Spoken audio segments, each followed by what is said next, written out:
would have thought 20 years ago that Woody Allen would emerge as a defender of traditional morality? But I don't know a way to avoid that conclusion, having watched his most recent offering called To Rome with Love. It's a movie that's in continuity with his recent ones, which have been based in great European cities. Think of Match Point, based in London, Vicky Cristina Barcelona, of course, in Barcelona. Last summer we had Midnight in Paris. And now we have To Rome with Love. So they're all about these grand European cities.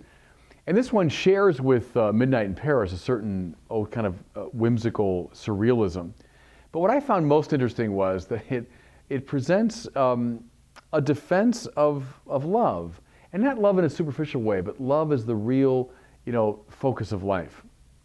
To Rome with Love features a number of narratives, none of which really interweave at the level of the story, but all of which have a certain thematic unity, because they're about the ways we get tempted away from the path of love and how we're called back to authentic, integrity. The first story has to do with a fellow named Leopoldo, very ordinary man who's played by the great Italian character actor Roberto Benigni, who won the Oscar a few years ago. And Leopoldo, one day, for no apparent reason, finds himself the object of intense media scrutiny and attention. His car is surrounded by cameras and by reporters. Wherever he goes, he's hounded. He's asked questions about his shampoo and his favorite shaving cream. Women present themselves for his sexual gratification. He has like all of the perks of media fame, When he turns to a friend of his to ask what's going on, the friend says, well, you're famous for being famous.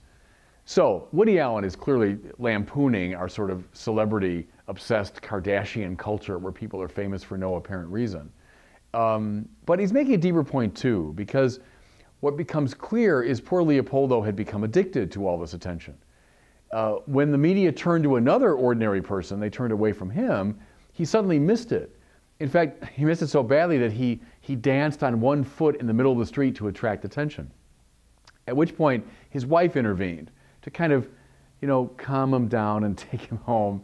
And Leopoldo realized that all this fame was just, was nothing. It was all fleeting and evanescent. And what really mattered was the love of his wife and his kids. The second story has to do with Millie and Antonio. They're a young Italian couple, newlyweds, who've come to Rome for their honeymoon. And Millie wanders off to find a hairdresser, and then she gets utterly lost in Rome, which she doesn't know at all.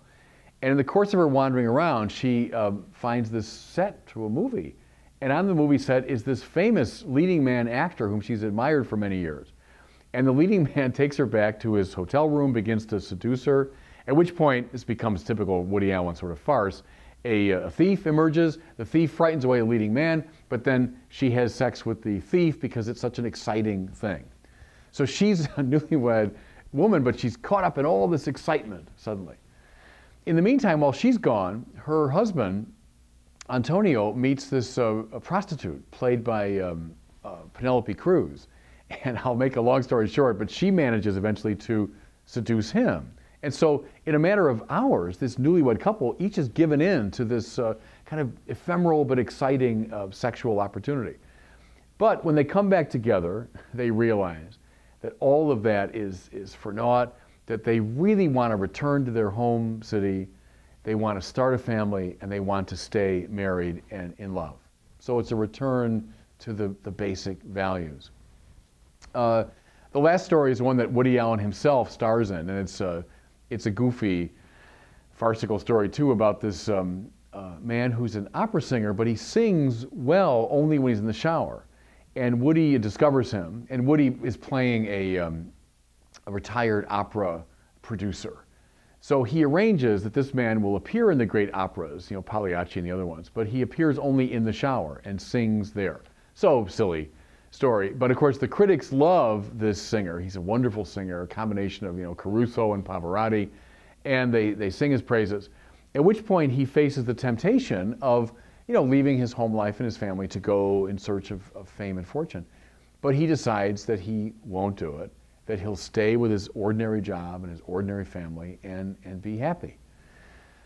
Now, here's the thing, as those stories are linked together thematically. Thomas Aquinas long ago reminded us that real joy comes from union with God. We're all wired for God, as I often say.